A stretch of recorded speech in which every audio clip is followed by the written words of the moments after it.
呀哈，hiện nay，你现在住哪？Ngài hết dòng ha ke lô vô gẹ。我住乡下的老房子。Ngài hết dòng ha ke lô vô gẹ。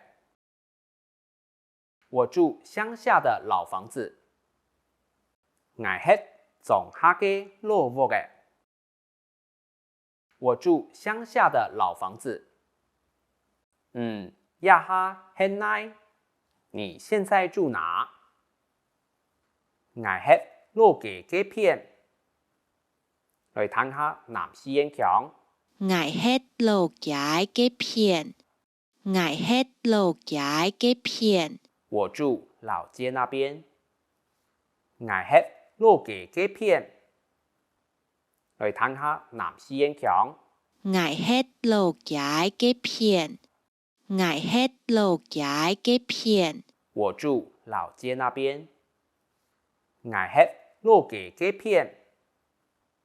Lời thắng ha nằm si yên khióng. Ngài hết lô cái kế phiền. Ngài hết lô cái kế phiền. 我住老街那边。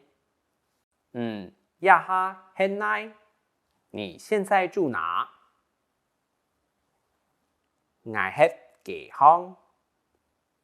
Lời thắng ha nằm si yên khióng. Ngài hết giải hôn. Ngài hết giải hôn. 我住街上。Ngài hết kể hong. Lời thắng ha nằm si yên khióng. Ngài hết giải hôn. Ngài hết giải hôn. 我住街上。Ngài hết kể hong.